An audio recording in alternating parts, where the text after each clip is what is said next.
Hi, this is Joe Chambers. Welcome to Musicians Hall of Fame Backstage, the Vault Series. Today's clip was shot in July of 2005. I drove down to Mississippi and interviewed my good friend Eddie Willis. In this clip, Eddie talks about how he got started as a session musician at Motown.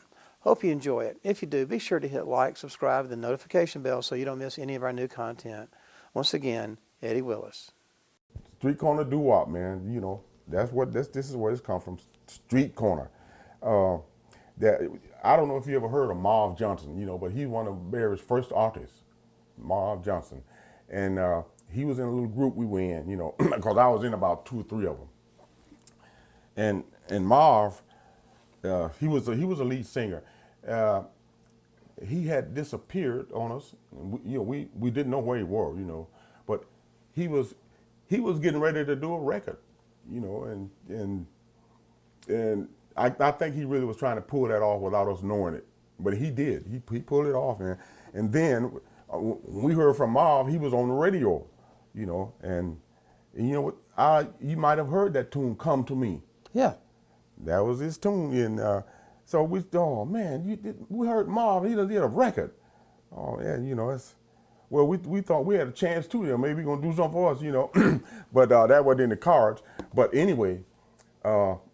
He's with Barry then. He had gotten with Barry. Barry didn't even have a studio then, you know. He was renting a studio.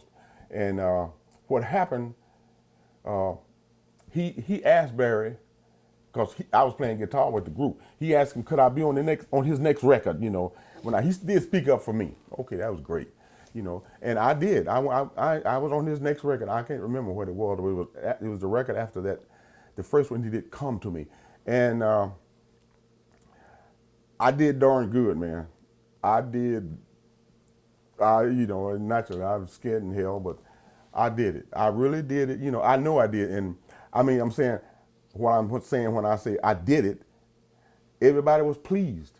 They really were pleased. You know, I was, ooh. I couldn't believe it myself because I went back home. And when I went home that evening, you know, I was raving and going on like I had found $1 million or something, you know. I did this recording. That was the first time I ever been in a studio. You know, I did good. You know, and so they asked me to come back, you know, on some other stuff, and that's how I ended up staying at Motown. That was '59. You know, so I hung there, man, until they left and went to L.A. And from that point, it became the grind. You know, I mean, a grind, man.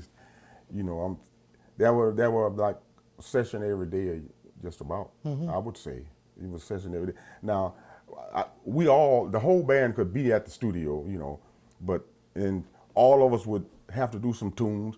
But on some tunes, they wouldn't need all of us. But you didn't go nowhere. You maybe go out there and sit on the porch, you know, because you're gonna come back in there and do some other stuff, you know. And we didn't go home for dinner.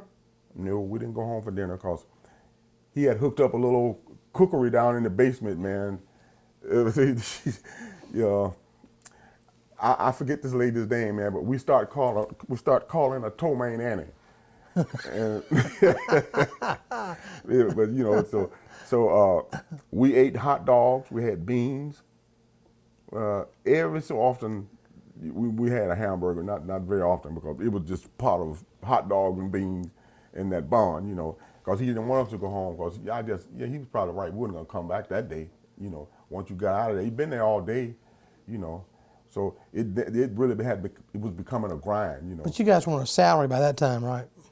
No, not yet. We still like $5 a song or something? We were doing that $5 a side, man. Well, that was cool, you know, because we were whooping them out of there, man. We were doing about sometimes we were doing 7, 8 tunes a day, you know. At this time, it was important, but it just didn't seem important. You know, we were just in there for a week or something. We just jamming, you know. But we had the music in front of us, and that I really think that's how the guys start calling on us because we be in there jazzing up their tunes and all that stuff. I mean, really going for it, and you know, we would break it back down and do what they wanted, you know, but.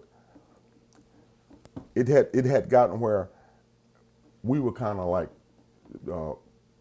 arranging the stuff and and playing what we knew would fit. It was, you know, perfect. That's how all this stuff came about, you know. I understand you guys would not only play all day and night in the studio, then you go out and play at night. We go to the club. Yeah, we go to the club till 2 o'clock. And then you guys would be free to jam whatever you wanted to. Yeah. Then you'd come up with something that was really unique. That's right. And then you bring it back and put it in a record. Yes. Yeah, whatever we come up with, because, you know, then we were young. We were younger. We were young guys, and because you were started seeking stuff. You know, you trying to find play something new every night. Every night you trying to play something, you know. And I just think about that and trying it like we've been doing some gigs, Funk Brothers, and I tell you, I must say this: all of that stuff that we were coming up with, I can't hardly play half of it. I'm telling you, it just happened. It just happened. It was easy. It was nothing to it. Honest, it was nothing to it, you know. And some of the stuff I do, I couldn't believe I did it, but I did. And, you know, it's just so amazing. So it's amazing. Just of the moment. Yeah, spirit of the moment, man. That stuff was happening. There was so much happening, you know. I was just talking to my wife last night, you know, about the times, you know, and that. And if you played some of that stuff back, like I was doing, I had the 4-set CD I was playing, and listen to that stuff, and my Lord, it's really heavy. It was truly heavy, you know. Well, it still is a dominant force on the radio today. Yes, you know? I'm telling you, man, it's tremendous. You know, a lot of that stuff, man. 2 guitars was playing the same thing. A whole lot of it, really. And like what? Well, two guitars do a backbeat. Can you show us what you mean by that? You know, backbeat. Yeah. You know, and you had to make it sharp, you know, otherwise you had to develop that now, you know, that backbeat, you know, well, I ain't got no pick right now, but you had to develop that. And there's this thing like with the Supreme, you know, like, and I would do on the octave in 2 guitars, you know. And, myself and Robert did a lot of that type of stuff. Joe Massini did. He and Jameson always hung together with that bass line, more so. But Joe did a lot of backbeat too, and he put a lot of backbeats, you know, like I did also way down here.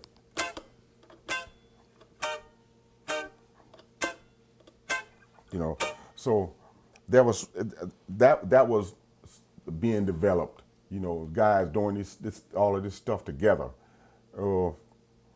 I don't know what to say. You know, because like I said, right now I can play some of it, and some of it I'm fumbling. You know. Well, understandably, it's parts. It's not like the whole. Yeah. It's not like playing a piano all the way through it. You know. It's parts. Yeah. From '59 to '72, you played on Supremes, Yes. Temptations, Yes. Four Tops. And Tops, Marvin Gaye. You know. Now earlier back than that was, you know, like the Marvelettes. The Marvelettes and another group there, Velvelettes. That's who they were. Mary Wells? The Velvelettes. Oh yeah, well Mary Wells was during the same time. Yeah, you know, when she had that My Guy out and all that stuff, you know, then it came, you know, Marvin Gaye and Temps was kicking, Supreme were too also, and quite a few of them, you know, there were the Contours, man, you know, all that. And but I can say this, you know, I know these tunes we were doing in the studio, they were great. They were great to do them, and we just had a lot of fun doing them, you know. And like I said again, it was just a gig. We were just doing a gig because when we got to the gig, we were gonna play them anyway. Right. We played them, you know. Even if we didn't create something on the gig, when they made us do stuff in the studio, we played it on the gig that night, you know. Right. And yes, y'all have created it in the studio that day, and then go out and play it to the public. We went and played it in public that night, and seeing that in Detroit, the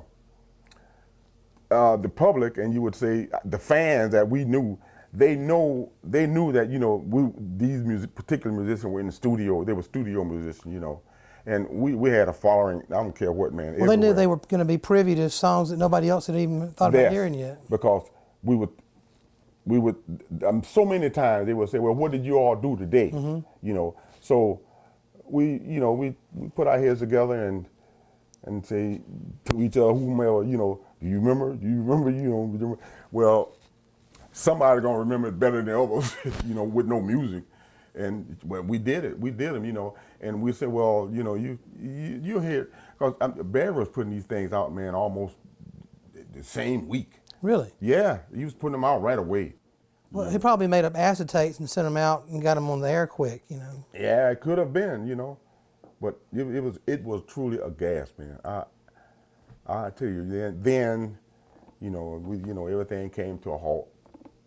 So you know, they took off. Did you ever go out to L.A.? Yeah. How long were you in L.A.? 6 months. I went 6 months and had an apartment, all that bit. Got me an apartment and a swimming pool, and I had really built up me a little thing out there, you know, with the rest of the guys. But all the Motown musicians weren't there, you know. It was I'd say it was about 4 or 5, but they would never put them together. Really? No, that was the reason. You know, they would never let us work together, because if they let us work together, we would have took over the city. Seriously. See, keep them apart, because we got these other musicians here, you see, and you would have been taking their jobs, you know. So why did you decide to come back? I got sick of that rat race, man. You know, it was a rat race to me, because I did a lot of work there, and what happened was, from my situation was, I just got sick of the situation, whereas you go to a session in L.A. and you there, they call you there to do your job. If you couldn't do your job, they wouldn't call you anyway, you know. But here's the shot. You doing your gig, and here come 4 or 5 other guitar players. Now, they coming there to see, well, if he don't make it, I got it, you know. Right. You know, that was a thing, you know. I said, you know, I don't have to live like this, you know. Because, you know, well, if you call on a gig, you did it, you know. But that was my reason for leaving. So Like, where did you go when you left? I came back to Detroit. Came back to Detroit and start doing sessions. I did sessions for, I don't know how long, for a while. What did they do with Motown Studio when they left town? Yeah, well, it became a museum. I mean, not immediately though, did it? No, not immediate. I don't know how long it took, because, you know what, not too long after I got back to Detroit, within that year, I started working with the Four Tops. And, you know, I mean, they worked all the time, you know. So I didn't even go back, but I did hear, you know, like you kept hearing, they was, you know, they working on it, it's gonna be a museum or this or that, you know. But I never did go until I moved down here. And that was 91.